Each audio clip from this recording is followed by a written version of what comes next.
Greetings and welcome to the Cerebral Women Art Talks podcast. I'm Phyllis Hollis, your host. As an extension of my Instagram page, Cerebral Women, this podcast offers insights into the visual art world. I interview artists, mainly artists of color and female artists who will freely articulate what inspires their creativity. In addition, you'll hear interesting perspectives from dedicated art professionals who work with artists and the art institutions that feature them. I'm confident that collectively, these individuals will indeed stimulate your mind as they do our eyes. Please know these interviews are conducted in my Manhattan apartment, so please forgive the background sounds of city life. Welcome to the Cerebral Women Art Talks podcast. Welcome to the Cerebral Women Art Talks podcast. The first 4 episodes this year will feature 4 men, 3 artists and 1 collector who were all previously incarcerated. I want to acknowledge these men for the ambition and drive and the ability to persevere despite their unfortunate situations. In this episode, I feature abstract conceptual artist Jared Owens. He taught himself how to paint in a cell at a federal prison. His professors were art critics, encyclopedias, art magazines, and other prisoners. He would sit for hours studying images of art. He wanted to know how pieces were made, what and where the materials came from. Most importantly, he wanted to know about the artists that made them, the circumstances they produced their art in, the political climate, and whatever he thought may have influenced the content and execution of their work. His first collectors were other inmates who were interested in paintings of their family members, so his initial work was portraiture, as well as some ceramics.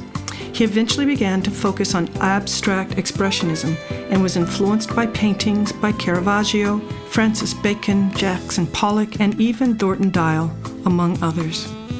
His work is featured in a book titled Marking Time, Art in the Age of Mass Incarceration, authored by Nicole Fleetwood.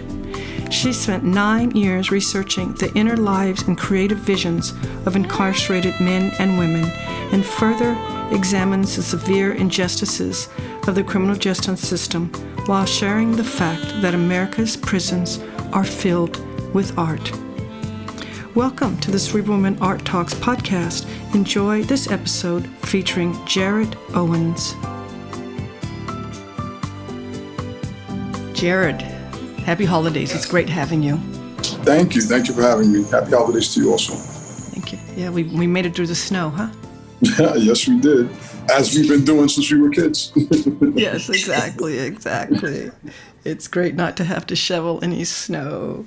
So let's dive on in. There are a couple of really important things I want to talk about today.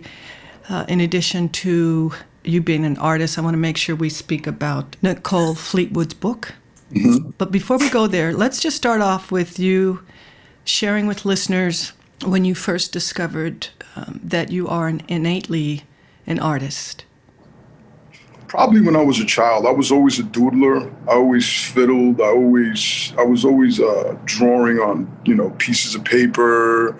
And my mother actually has my first abstract piece, and she had it hanging in a laundry room for years and years and years and years. The first piece that I ever did, and I always look at it, I'm like, wow, I was doing this since I was like 5 years old. And I was always interested in art. I always gravitated towards art classes, and I was always doing doodles. I was always fiddling with paper and pens and paper, magic markers, whatever I can get my hands on, since I can remember. And did she encourage you? Yeah, my mom, she kind of did. It was a different time back then. There wasn't really time to encourage because this is the way the world was where I grew up in Rockland County. It was just, there was no time to encourage. It was a tumultuous, I want to say, time in elementary school for me when I was a kid. But I mean, that's another story. But I didn't really get a time to nurse it, so to speak. And when did you get an opportunity to nurse it? When I was in federal prison. And I mean, interspersed between then, a couple of times I painted and dabbled with it, and then just didn't go anywhere with it, got distracted. And then when I was in federal prison one day, I just decided, I'm going to take this serious. And said, I can't get in trouble anymore. I've exhausted all of my felonies. So I said, I'm going to be an artist, or I'm going to spend the rest of my life here. And I didn't want to spend the rest of my life in prison. So I said, this is what I'm going to concentrate on. Mm-hmm. And do you recall art being therapy for you? Well, it was when I first realized how big the art world was, and there were, just the backstories of all the artists, all the things that they worked through. Picasso and Matisse were doing art while there were bombs going off around them. So I said, you know what? If they were in that situation still painting, I said, I'm in a prison. I've got a cell, and I could, I've got access to limited amounts of material. So I said, I'm going to avail myself of this opportunity to just create, and that's what I did. So it was therapeutic in that it kept my mind away from all the craziness that was going on around me, for sure. And were there others that were also exploring painting as an escape? Oh yeah, we had classically trained painters, believe it or not, in federal prison. They were just masters. We had guys that were photorealistic painters inside federal prison where I was. They were all over the federal system, but I was lucky that I had two of them to learn from. One was a classically trained painter. He went to school. The other one just taught himself. And I mean, he was like a master portrait guy, like just never seen anything like it. And he was the main person that I learned from. Mm-hmm. And what type of work were you creating while you were there? Well, at first, I didn't start painting, interestingly enough. What happened was they had a ceramic program in the prison that I was incarcerated in. And I looked in there one day and I saw these guys doing ceramics. And I was just like, it reminded me of my my elementary school teacher, Miss Agresta, rest in peace. And I loved her class and I loved her. And all my first ceramic pieces were made in her class, and that was my favorite class, and it was a great place for me to escape to, and I always looked forward to it. And I forgot all about that. It was over 20 years ago. And then when I was inside the prison for the first 5 years, I used to walk past the ceramic room, and then one day I just looked in there and I said, you know what? I said, let me get in here. And I thought about her, and it's just the little bit of time that I spent with her in elementary school, it left an imprint on me that that made me go back into the ceramic program. And basically I started with ceramics. After I had pretty much exhausted everything I could do with the ceramic program, and I became a teacher, became a mentor. There was nothing left to do. It was just, now I need to start painting. I started studying painting, and other guys were painting, and they just weren't doing it right. I could tell there was something missing. So I started studying what makes a painting, basically, pretty much. And then I got blessed.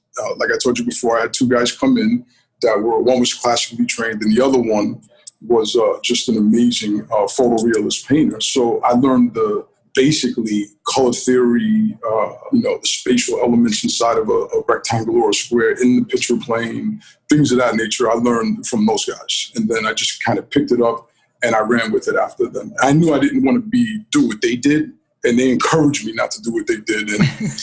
And I realized why. It was just like, illustration totally bores me. I'm not the type of guy who's going to underpaint eyeballs and head and then go back and color everything in.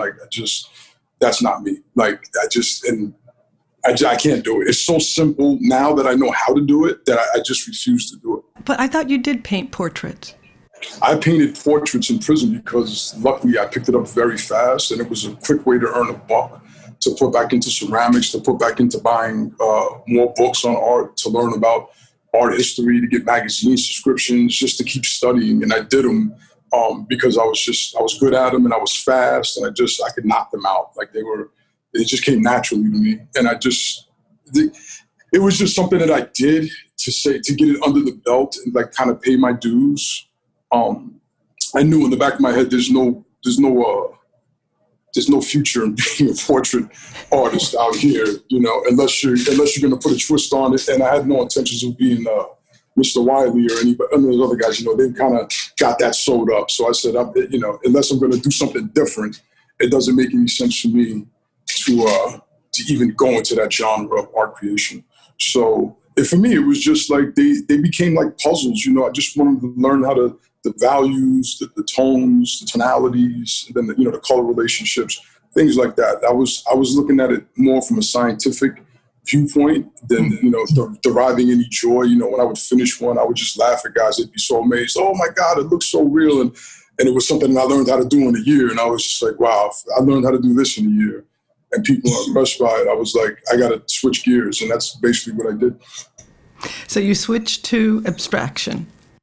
Yeah, I switched to abstraction like probably about a year. It wasn't even a switch because I was always doing abstraction, always studying it, and I went from the beginning, who the first abstractionist, and then I went through the whole history, from Kandinsky to, everybody. I studied every single person, Gorky, all the greats, de Kooning, Black Mountain, everything, just the history of it, where did it begin, who did this, who did that, and that's where I realized that it was a deep, rich canon of things that had already been done.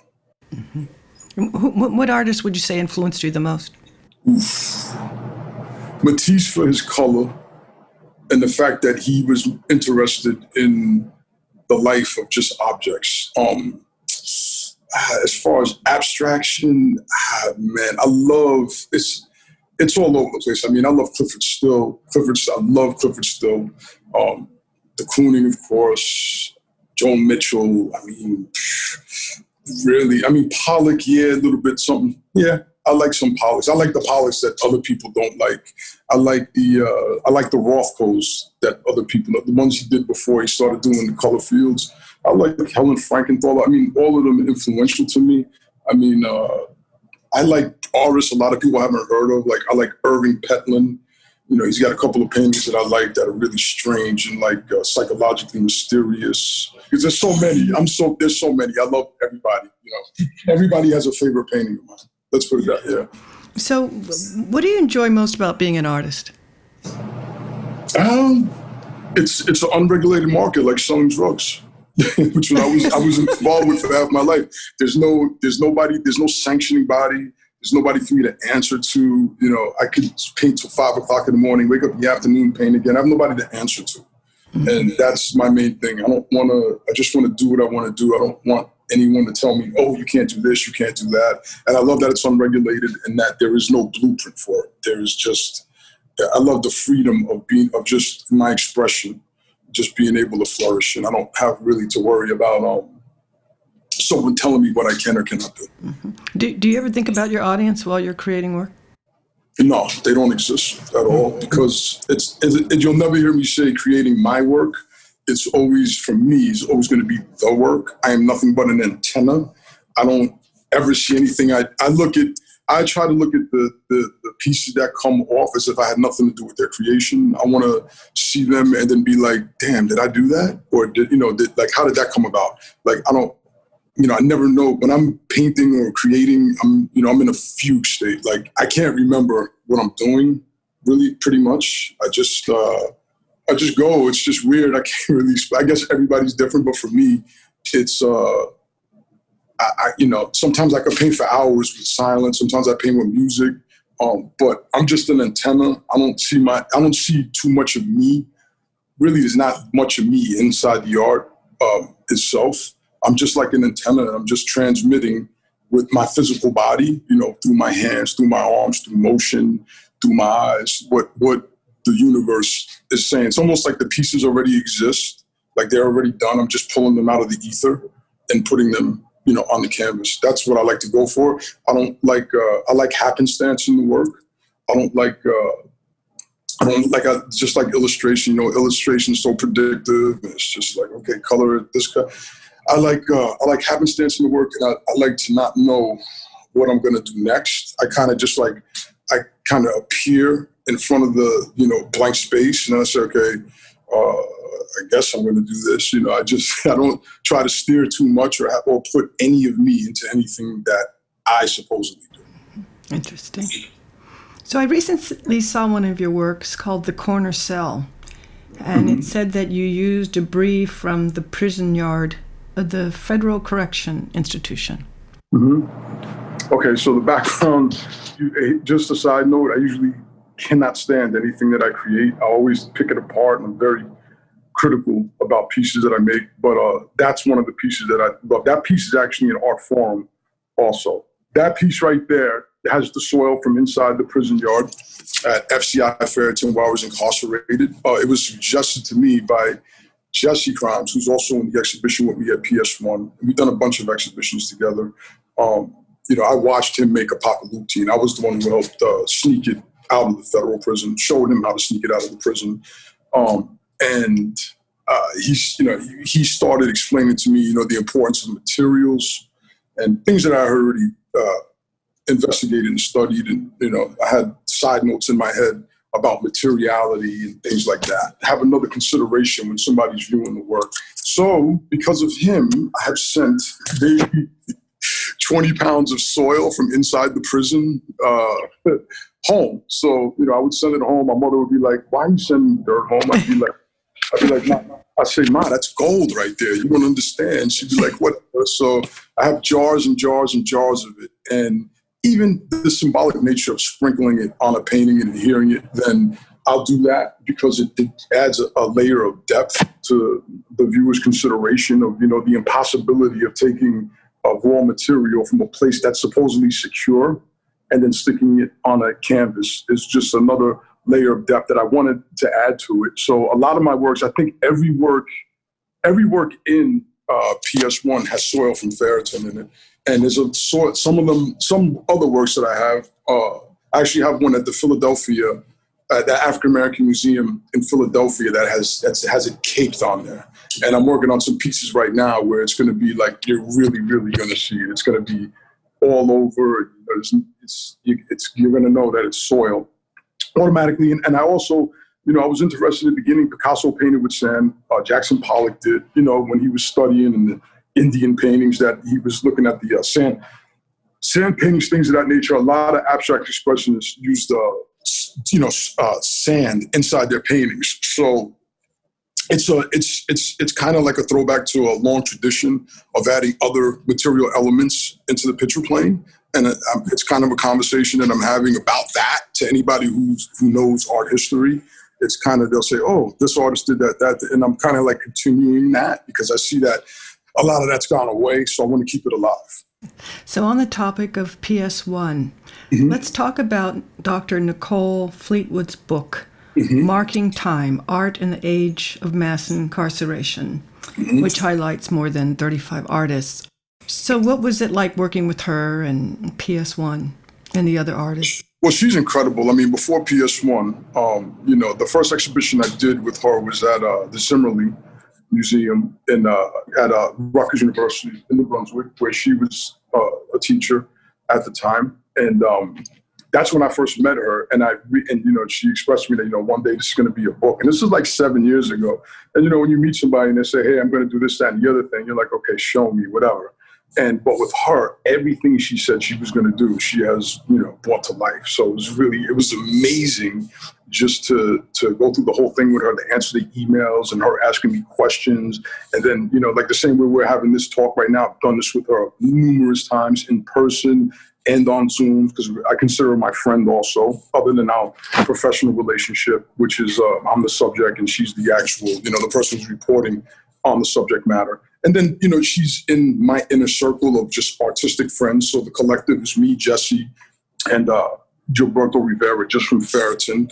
And then, you have like a side collective, which is Mary Baxter, James Ho, and you have Russell Craig, who they were incarcerated together. So it's like we form this core contingent inside the book and in real life. So we want to see her succeed for sure. She's amazing. She asks all the greatest. Her questions are so in-depth and they're really relevant to the moment. And she's been doing this for a long, long time. And I mean, PS1 to take the exhibition, hats off to them. When so many other institutions in New York were just like, yeah, whatever, they underestimated probably, they didn't see any value in what she was doing, and they just weren't hip to the moment that's happening right now. And, PS1 was, and it was a perfect fit, considering the history of PS1. PS1 has always been like a firebrand in the art world. I mean, you could look at PS1's history going way back into, back in time, and they were just, it was always it's been that forever. So PS1 is a perfect fit for what she's doing. And it's just, I'm so glad that the exhibition was held there to highlight what PS1 has always been and who they've always shown there. So it's just a blessing all around. Mm-hmm. Yeah, it's wonderful, the work that she's done. Mm-hmm. So do people try to categorize you guys? Yeah, do they try to put you in a box? The collectors, art enthusiasts? I think the expression of who we are is still nascent in the mind of the collectors. They are still, we're like a penny stock right now to them, is the best way to probably put it. A penny stock? We're like a penny stock. I love it. So even like a cryptocurrency like XRPs are like 60 cents. Like for instance, I bought XRP when it was 20 something cents. So there's going to be speculative analysis on who we are, what we do. There's going to be people who want to buy low and sell high. There's going to be people who underestimate us. And I understand that, collectors, I haven't ever spoken verbally to a collector. I can only surmise or assume what they think. If I was a collector, I'd probably be thinking the same thing that they are. I'd say, who are these guys? Where do they come from? What are they doing? And you know how the art world is. They want affirmation that who they're buying or collecting is okay with them by somebody who's intelligent that knows. And it could be the worst shit in the world. And they don't care. As long as X and X person who they respect in the art world tells them, hey, you need to be buying this, they'll buy it. They don't, they don't, some of them don't care about backstory collectors. I've always wanted the collector who gets what I'm saying and wants to be like a part of my art so-called career and is interested in seeing, I'll buy this piece. I want to see what you're doing 2 years from now, 3 years from now. Those are the collectors that I'm interested in. I know there's collectors out there who just want to buy a piece and put it in their basement in one of their high rises or in Connecticut or, wherever in the suburbs. And then they want to forget about it. And then they want to come back 10 years later, be like, hey, look what I got. And I understand it. It's cool. I don't think about them when I'm making my art. They don't come into consideration with me, basically. I mean, we all have to eat, got to make money. There's no doubt about it. The valuation of the pieces is a thing that's created by the art, by them. When you say they, it's they. It's always who's they. It's always they say. So they say controls the art world like they're the same mysterious people that we've created in our mind's eye as people who have power to relegate authority on what is and what is good, what isn't good art. And it's an unregulated market. I get it. This is what they're in, but I have to steamroll over all of that and just keep making good pieces. And really the only audience that I make pieces for are my constituency, which is the collective, which is like Jesse, I throw pieces in front of him and he's an art critic. He tells me what he's doing. I give him feedback. Sometimes I'll do a painting and I'll give it to Yaya, who's a master illustrator, and he'll be like, nah, that's not good. And it'd be like, do this. And I do the same thing with Craig, and we throw pieces back and forth each other. So we have a wealth of knowledge between us. And we all know about materials. And these are the people that I look to for validation that what I'm doing is relevant.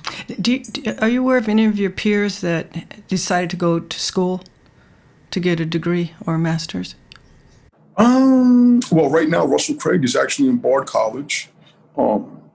He is going to get a degree. He'll probably have his first degree in the beginning of the year. Me personally, I don't believe in school. I don't believe in being taught. I believe, like I told you, in happenstance. I don't think there's anything that anyone can teach me that I can't learn on my own. I'd rather make mistakes and figure it out because I'd like that to be inside the art. I think it's better when the art is wrong and then you correct it and then you get criticized for it and then you correct it, correct it like that. As far as art history, I mean, I don't need school for art history. I've got an iPad in my hand. I've got books. I've got a library. I've got a whole library of books to read from. So any movements in the art world, any collectives in the art world, I'm aware of them. I've studied them. I can tell you what they eat for lunch, how they like their coffee. Like I go in. So, I mean, I'm probably, I could talk about art with anybody, art historian, collectors, whoever. We could have these conversations for days and days and days and days. Probably they would think that I went to school because, while they were out here living in the world and having fun and doing what they do, I was in prison, reading book after book after book, studying. That's all we did was study and make art. So my art college was inside prison, and it was self-imposed. It wasn't a thing that, I went to classes and I had to get graded or tested. It was just me constantly immersing myself in this whole artistic existence. So that's where my education comes from. So you've redefined self-taught. Mm-hmm. Totally. Yes. I mean, like I'm so nerdy. I like the cool things about art, like Indian yellow is made from the urine of cows that ate mango leaves. Like the dye, I love stuff like that. I love to know where cadmium comes from, and then the different, like I'll buy tubes of paint just to see which one, how they perform. Like I like all of the little details that probably don't matter to people, but I want to know, I like to know all of those stupid little things, what pigments are made out of, how they make handmade paper, canvas throughout the ages, how did they get linen, how did they source materials? Those are the things that I study, the things that are important to me. Maybe they're not important to other people, but those are the things that I wanted to know and I educated myself on. What do you feel is the purpose of art?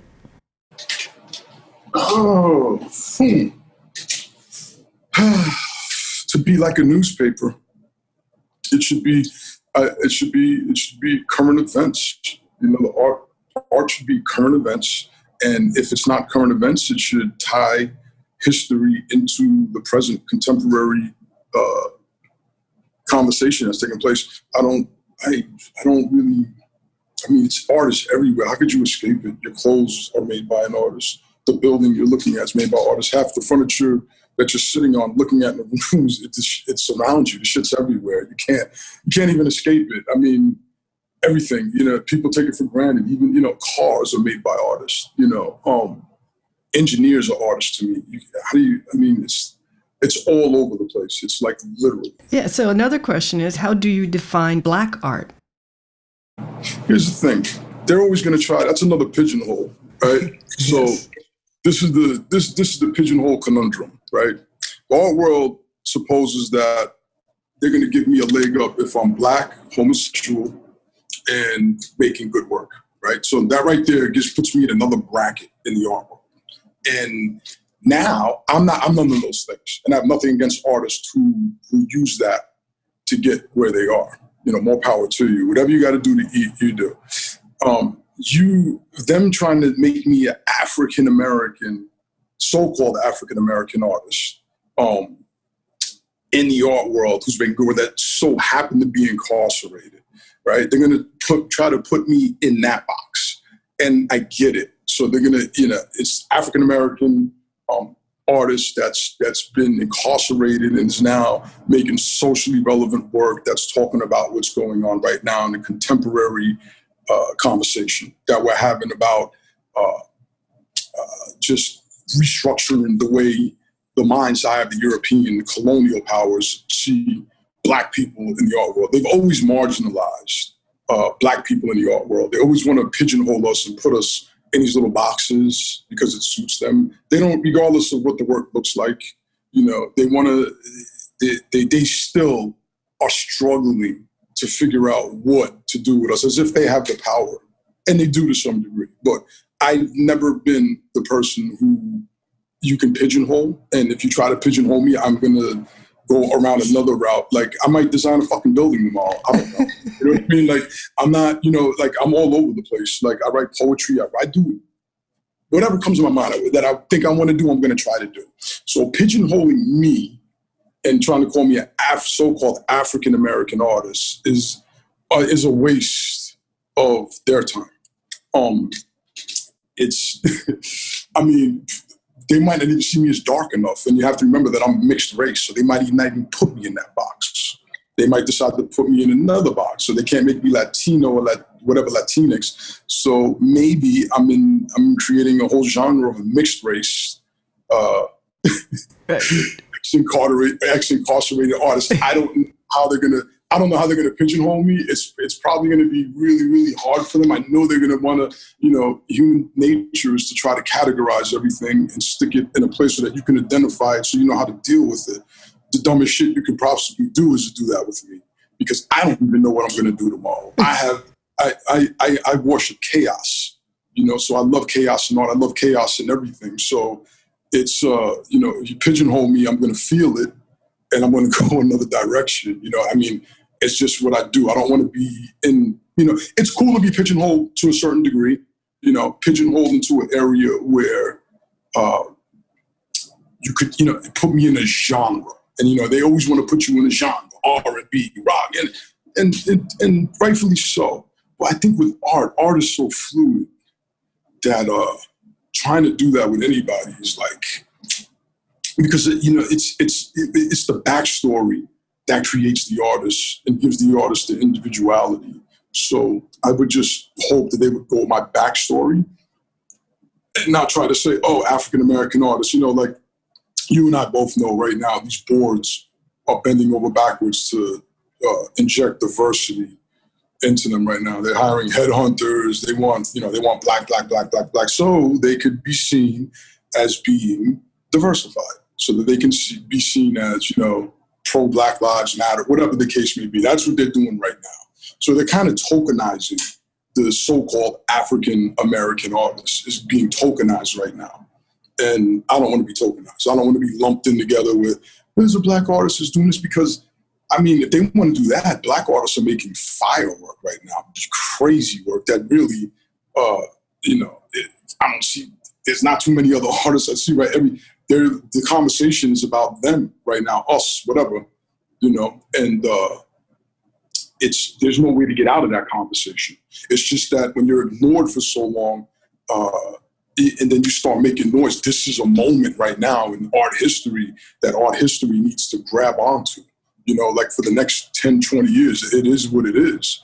And there's no denying it because there's so many really, really great black artists that you can, and that's not to take anything away from the great white artists that there are, but there's always been great white artists and they've always been held up, in the spotlight. So now so-called African-American artists are being held up in the spotlight in the art world and collectors, and they're all trying to, figure out, oh my God, do I need to grab this? A lot of them are still, they still consider that the person's black that made the art, fuck whether or not the art is good or not.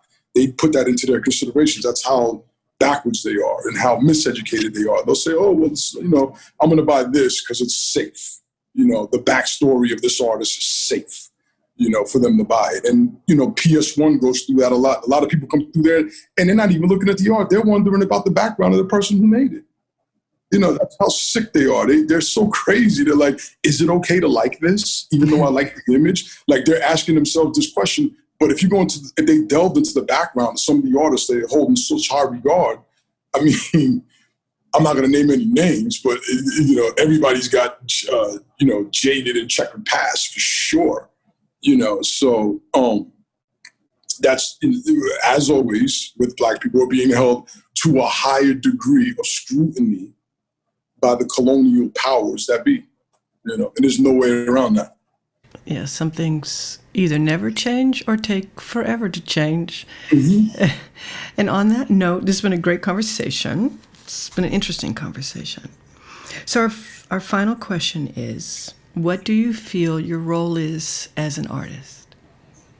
Just to be a great antenna, nothing more. Just to be a great antenna and to transmit all the stimulus that I'm getting from society, from culture, from just from the world in general. That's what my job is. That's it. I can't really, I can't do anything other than that because that's what composes who I am as an artist.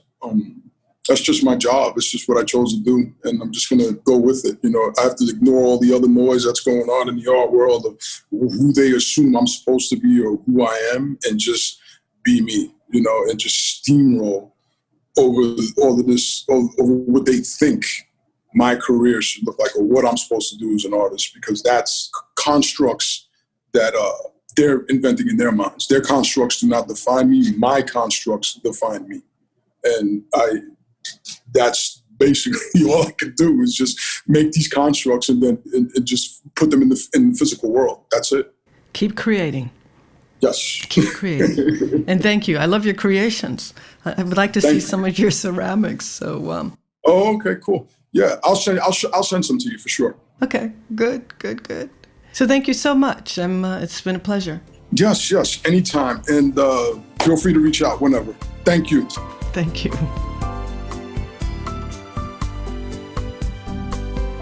Thank you for listening to Cerebral Women Art Talks podcast. For additional content, please visit cerebralwomen.com and be sure to follow Cerebral Women on Instagram.